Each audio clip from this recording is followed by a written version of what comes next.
welcome to another episode of the Binge List. Yes, we are in the wrong studio, but we are practicing this thing called social distance. I don't know whether you heard. Have you heard of this? Have I heard of it? I work in a hospital, dude. We are I'm at terrified. ground zero. Yeah, you are at ground zero. We are terrified, folks, of getting this virus, but we can't mention it by name because we don't want to get demonetized. Am I right? It's the virus that shall not be We'll just named. say the virus that should not be named. Yeah, that's good.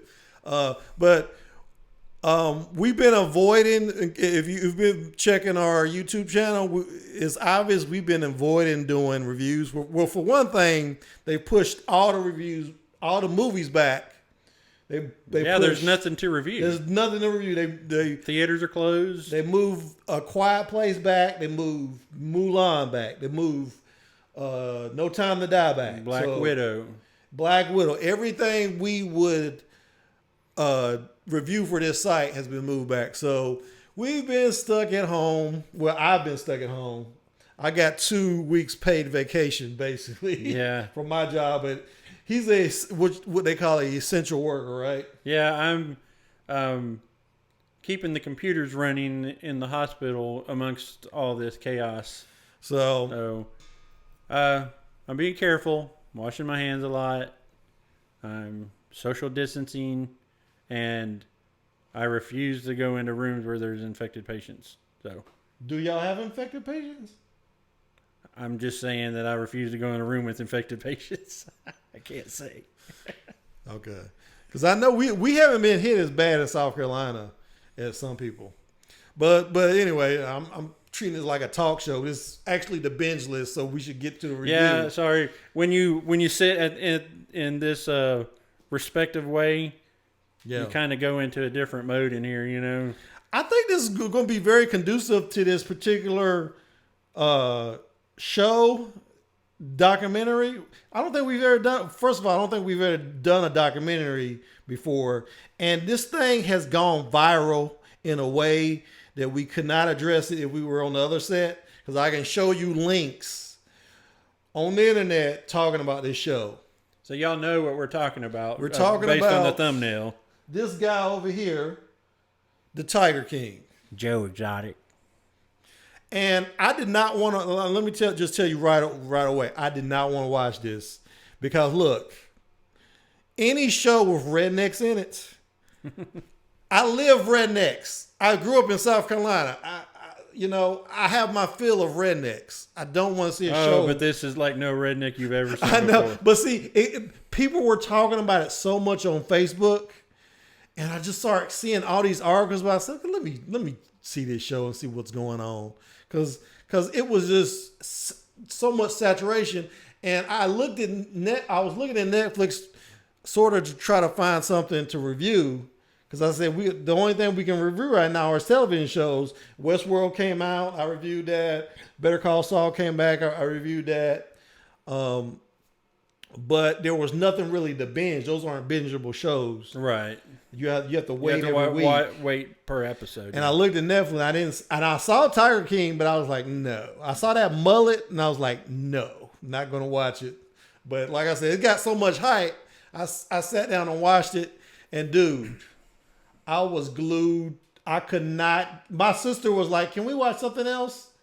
Because my sister's visiting, and I was like, "No, nope, no." I could not look away from this train. It's a freaking train wreck. Oh man, of a documentary. I was telling somebody at work today. I said because they were one of them brought it up, but she'd only watched one episode, and then the other person was like, "I'm not watching that. I'm not watching that. It looks stupid." And I was like, "Oh, honey, let me tell you." I said, "You can't write theater like this. You can't. If somebody wrote this." It'd get thrown. It'd be set on fire. This would never happen. Never happen. This guy was so freaking. Yeah. What are you, eccentric? Let me explain the basic premise of this document. If you've been under a rock and you haven't heard of this, it's a documentary on Netflix. It's called Tiger King: Murder, Mayhem, and Madness. It is about a man who opened up his own little tiger zoo in Oklahoma. And he was going to be the subject of a reality television show by this reporter. I forgot the guy's name.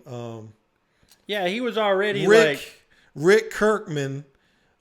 Rick Kirkham. This guy started following him around, and I'm not sure what other TV. He's a big time reporter. They explain in the documentary. The point is, he started following this guy around, and he uncovered this like underworld of people, because it's just not about him. It's about this whole underworld of people who collect tigers. This subculture. This subculture, and I had no idea this existed. It's one of those things like, really? This really exists? And there's this subculture of people who collect tigers. And I think they say in the documentary, there's more tigers in captivity in the United States than are in the wild in like other countries. Yeah, you want to know how many is in Greenville? How many? There's 100. Are you serious? There's 100 privately owned big cats in Greenville County. People are insane. Get a cat, people. Come on. One of the other things that I was shocked by is every one of these people who owns these, because they kind of set the Tiger King. His name is, he calls himself Joe Exotic. That's not his real name. His name is it's Joe Sieber something crazy name. Yeah, it's oh man, because they say it 100 times in the final episode because he's in court. It don't really matter. He's known as Joe Exotic. He has, like I said, he has a zoo in Oklahoma, and it's the biggest cat expo in the United States. He had the most when it was going. It had the most big cats of any other park in the United States. It had like 300 cats, something like that. It was something like that. I don't know the exact number, but it's between him and then there's this guy from Myrtle Beach, his name South is Carolina. Bhagavan Antle. Bhagavan Antle. And that guy is a freaking character, man. I mean, all of them are characters. Dude. Even, okay, let's just set the scene, though. The conflict in the story is between Joe Exotic and a woman in Florida who owns this thing called Big Cat Rescue. Right, and she's an activist. She's an animal rights activist. Her name is Carol Baskin. And even she is, you find out later, she's sort of a user and kind of a villain in more ways than one. She's a terrible person because she's using, or this is my take on it. I can't speak for her or whatever, but from watching it, she's using her position and using the animal rights activists to hurt her competition. Exactly. And she has a bunch of money, so she can use the law against these other big cat places across the United States. And the main characters are Antle and Joe Exotic and Carol Baskins, but they talk to a crap ton of other little, people that have little cat parks. And they all hate her. Everybody hates her. Everybody hates her. And here's the other thing. Her second husband just disappeared. Yeah, and he was worth $20 million. She left him. She left her first husband because she was being abused. She was pretty much white trash, right? Yeah, a dude picks her up on the road. He found her just walking up the road. She was like kicked out of her house by her husband. This multimillionaire guy was just driving around. He was married. At the time, and he was kind of low key. He had a roving eye, and he saw her on the side of the road and picked her up. Divorced his wife, married her.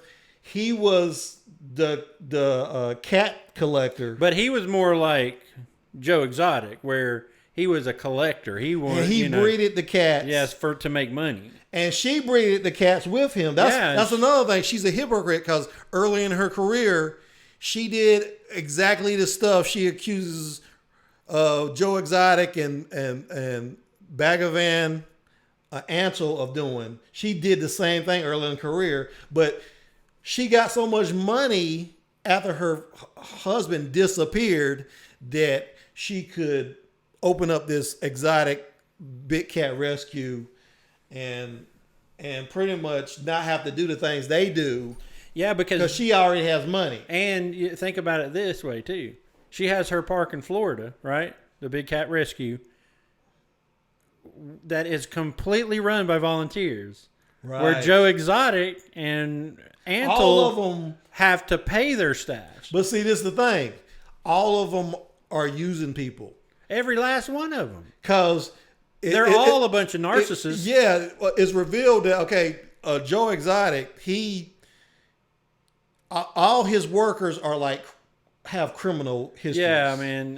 He gets his staff, like, people go. They wait outside the jail for somebody to come out. Yeah, you want a job? He pays. It's revealed he pays his guys $100 a week. Oh, that's gotta be illegal. And they were getting their meat out of the stuff that Walmart was. Basically, live the meat because it is revealed that it costs between $3,000 and $10,000 to feed a cat a day. Is it a day or it was something? No, it's like a month, I think.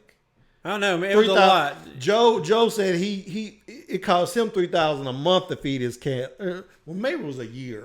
I don't remember. It's some ridiculous number. But a lot of the meat he would use would be expired meat from Walmart, and he let his people go through it first. Yeah, to get what they wanted. The guys working for him that living on the compound that he has would go through the food and find the good stuff, the steaks and all that stuff. Because some of this food is not actually bad. It's just they have to throw it out. Man, after it sat in a bucket all day in the heat of Oklahoma, I ain't eating no meat out of it. But anyway, so there's so many fascinating things.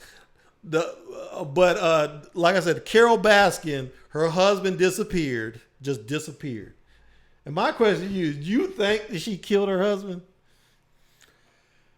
I don't hold anything past that woman. I mean, I think that she would do whatever it took to achieve. I think she's diabolical. So, and she has this persona she puts on, this hey cats and kittens, and it's like this so almost Disney character that she plays, and her YouTube channel gets millions of hits, and she's got all these like psycho animal rights people that are in her corner, that like freaking burn down stuff at these people's places, and I mean. But they did like that. I think it was second or third episode. They really go into her past, and they talk to her husband's children from his first wife, and they're all convinced that she killed him because he was telling people that he was going to divorce her the same week he disappeared. Right? Yeah. He was going to confront her about it. He actually gave one of his workers an envelope with a restraining order he had filed against her. He said, if anything happens to me, you make sure the right people get this. So from every indication, she probably killed him killed. And I don't know whether you saw this. Because of and this is what I'm saying, it's so much better doing this too. I can show you. Because of the popularity of this, this is on MSNBC. The sheriff is asking for leads in the murder of the disappearance of her husband. Well, it's funny. Joe said it from jail that karma's a bitch. It's gonna get her. Carol Baskins is going down. Right. Because the central conflict of this story is between him and this woman, and he does something. I don't want to spoil it for anybody, but he does something that lands him in jail by the end of the documentary. But they're investigating. They're opening up the investigating, or at least they're asking for leads in the investigation into her husband's disappearance. And I personally think she did it. I don't have any, I'm just saying, that's my personal feeling. In my opinion, it's not looking good for her. It's real good because, I mean, it's just there's too many coincidences, Yeah. And that's just not the way life works, to have that many coincidences. And, I mean, I don't know. I hope if she did and what she destroyed this man's life, she freaking destroyed him. Well, I'll tell you the part that made me hate her when she sues him and wins, and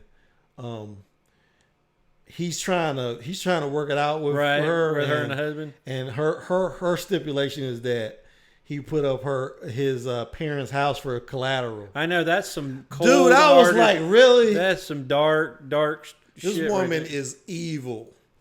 Go back to that page so I can see, because you can't not mention the dude from Vegas. What was his name? No, go back where all the characters Don were. Lewis. Oh, Don Lewis. Where is he at? Or no, was it Don? No, right there. Jeff Lowe. This guy. Jeff Lowe. That guy right there was the puppet master, dude. I mean, if you think about it, if you think about how he played everybody in it, everybody, even set Joe up. I'm not going to go into details, but if you watch, he sets Joe up. And then he contacts Carol, and they all work together to destroy Joe so that dude can take over. And he's just as dirty, rotten scoundrel as the rest of them. Dude, he is creepy. He may even be worse because he might be a little more diabolical than Carol. Because the way that he pulled them strings and hung people out to dry, and then he comes in and is like, yeah, we don't want to give away too many spoilers, but it is nuts, man. You can't. Well, this is the most fascinating thing about this show. All these guys are polygamists. Yep. Which would shock me because. Or swingers. When I was in my teens and early 20s, like every guy, I always trying to figure out, what do women want? What do I need to get women to come my way? I never contemplated, but that getting big cats, tigers and lions and stuff would attract women. What was it that Lowe said? Should I say it? Go ahead, say, I don't remember. Say, little pussies will get you lots of pussy. And he's like, yeah, I remember that. Him and his wife, who are swingers, go to Vegas and take the cubs. Right. And they use them to get women up into their room. Because a lot of the one of the biggest selling points for these zoos is that they bring people in and they let them, they call it cub petting. Cub petting, yeah. They let people interact with the baby cubs and take pictures with them, and people love that. And they make bank. They make a lot of money off of that. But there's one guy, the Bagavan Anto guy, he has like 3 wives. And they change. Like, cause see, Joe Exotic is gay.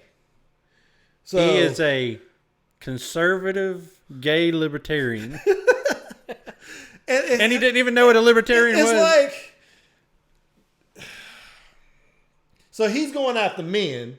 This Anto guy is I think his whole workforce is women and good looking women. Yeah. Like they got one of the, and he would target young women like runaways and stuff. And one of the women, they're all predators. I mean, it's that whole every bunch. one of these guys is a predator, yeah. But that guy impressed me the most because he didn't look, compared to Joe Exotic, he was not a cartoon. He looked more legit, and his part looked a little bit better too. Well, yeah, and you didn't realize just how weird he was until a good ways into right. I want to go to this guy's place in Myrtle Beach. Yeah, I think we should go. Dude, it looked nice. But the only thing about it was he was charging I forgot what he called it, fluctuating rates. He was like charging $600 for people to come to his park. And like a lot of what Joe Exotic was doing was he learned from this guy. On that note, I saw this article today. Britney Spears did a VMA performance back in 2001. Look who's handling the tiger behind her. Yeah, that's him. This bag of much younger Anfield guy. Yeah, and here's the bigger picture. That's the guy right there. Yep. Handling the tiger behind Britney Spears. Dude, there he is again. Joe Exotic sold Cubs to Shaquille O'Neal. No, I read an article about Shaquille O'Neal. He said, explaining his appearance, because he appears in like one scene in the documentary. He said he never bought any Cubs. Oh, okay. Well, he said he donated money. I fell victim to what people were saying online. No, he never bought any. But he said he's donated money. I think he donated twice to Joe Exotic for the care of the animals. Well, that just adds another dynamic to. Dude, it was just see. Now here's the thing, though. For a while, I forgot this was a documentary. I thought I was watching like a show. That's how crazy it was. And when I see Shaquille O'Neal in it, I'm like, oh, this is real. This really happened, and not too long ago either. This like happened like the criminal stuff he got caught up in happened like 2018. Right. Yeah. He ran for governor in 2016 and got 20% of the vote. I thought for governor, yeah, because they only got he ran for president and got 4. Why would you vote for this guy? This okay, I have to admit, I'm going to go racial a little bit. This documentary encapsulated all the bad things I heard growing up about white people. Dude, we're not all like that. The dude is a gun nut. He's all over the board. He's all over the place, though, man. Dude. But somebody in my family, I won't say who, used to joke about white people and their love for animals. Talking about how white people love to kiss their dogs and cats. Okay, this is long before because I have to admit I have 4 cats. Half of them were because my daughter. That's another story. But 2 of the cats are mine. But so when I was growing up, but the joke among black people was that white people love their animals, and that the joke was even that they loved them so. It was basically the joke was that white people love animals so much it bordered on bestiality. Pretty much was the joke. And this is the first time that I really, like I said, it encapsulated everything from just how redneck he acts and just every way. But then he goes completely against the curve and is openly gay. He's openly gay, and not only that, he marries 2 men who we find out later. I guess I'm going to go ahead and spoil this. You find out later they're straight. And if you're a liberal, the conceit about gay people is that, or I don't know if that's the right word, but the thinking about gayness is that you can't be converted into a gay person, that you're born that way. Right. Well, that threw that whole theory out the window. Because both of these guys are not straight. Were sleeping with women. I mean, maybe they were bisexual, so I don't know. Yeah, but they were sleeping with women at the same time they were married to him, to Joe Exotic. Oh, really? I didn't hear that part. Yeah. I must have... Like he got one. They had a woman working the register at the park. He got her pregnant. You didn't see that part? No, I must have missed that. I must have dozed off or something. I thought the guy that missing his teeth. Right. His name was John Finley. This guy. Yeah, John Finley. And I don't know what was up with him not putting a shirt on the whole 14 hours they filmed him. He had no shirt on and 3 teeth in his head. Those teeth were bothering me. Well, I was like, why didn't he get Joe to buy him some teeth? I saw a picture of him now. He does have dentures. Does he? Yeah. Well, he's probably going to make some money off this show. Probably. That's probably how he got it. They're all going to get rich off this show. But why didn't Joe buy him some teeth? I mean... Because Joe was only giving him $100 a week. But he was buying the other guy, his other husband, like... Well, he was better trucks looking. And stuff. He was better looking. It was disturbing. But the fact that... And then he gets the other guy. After... God, it's so hard not to tell people, but... Something happens to one of his husbands, and a couple of months later, he goes, puts on some cologne and goes, gets him another husband. Dude, I could not believe. Who stuck by him while he was in jail. Dude, there was so much about this show. I was like, this cannot possibly happen. But every redneck stereotype that you can think of is played up. He's a mullet, having 2-tone mullet too, blonde and dark. Just worst mullet I've ever seen, and I've seen a lot. But 6 shooters. He wears 6 shooters at all times when he's on the grounds of his zoo. He goes everywhere. When he was in town, he had them on. Oh, really? Yeah, he goes everywhere with. When he was doing the touring for governor, he had his guns on him. I love it. He kept buying the tannerite to blow shit up. Yeah. They should have known that. I'm surprised. We don't want to talk about that part, but with what he does or tries to do, that he wasn't arrested. Well, no, that he was that he didn't go and attempt something earlier himself. Yeah. So, but what about the girl that got her arm ripped off by one of the tigers? Kelsey Safari. Yeah. She was one of the keepers, and she stuck her arm in the cage, and a tiger ripped it off. Yeah. And she was back at work 5 days later. Yeah. It's like, what? It's almost like each one of these guys is running a cult. Dude, I mean, they are running cults. Dude, the power of the little pussy, man. You can make people do whatever you want. I just didn't know that was a thing. Had I known, Kurt, my life might be a lot different.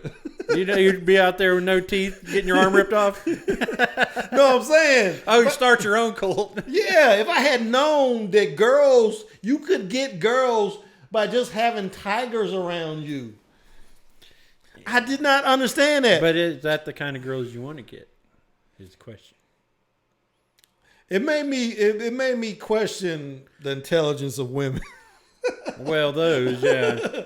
Because all the women I know look at those women and go, but there's a lot of women like this. Poor babies. What about all these women that marry prisoners? Yeah. People on death row. I don't know. What is that about? I don't know. There's a lot of crazy women out there, man. And maternal instinct or something to rescue. These guys have learned how. These zookeeper guys, serial killers, all these guys have learned how to tap into the female psyche. Because Charles Manson had all kind of women. And a few men. Yeah, probably. I don't know. Oh, man, you know they were having big orgies with everybody. All them hippies. Yeah, they dirty hippies all in a pile. I guess what I'm saying is I do recommend that you watch this. Watch it right now. Absolutely. If you are not just captivated by this thing the whole time, I mean, I had to watch it in one sitting. I haven't done that in a long time. I tried to watch it in one sitting, but I had to watch it in, like, the first 4 episodes I watched all at one time. Then I watched one, like, every night until I finished it. Well, I'm at home and I'm not working, so I just watched it. Watch it if you haven't already. All you people who are trapped at home like I am, go ahead and watch it. Got nothing better to do, probably. And when you watch it, drop a comment down below on what you thought of our review of this. Yes, come back and tell us what you think, and give us some recommendations on what some other content we can produce. Yeah, is there any hidden gems out there in the streaming verse? Like Hulu or Amazon Prime, or we have all that stuff, but I haven't really come across anything that's piqued my interest. You know what got me on this one? You know how when you will start YouTube up and it'll have a featured show that'll start playing? Yeah. Well, when he started talking, I was like, oh, okay, I got to see what this guy's all about. When he's like, and I'll tell you another thing, Carol Baskins. God, this looks totally ridiculous. But that's all we got for today. Like, subscribe, comment, and you got anything else? No, thanks for coming by, guys. We'll see you on the next video. We will see you when we see you. Thanks for watching.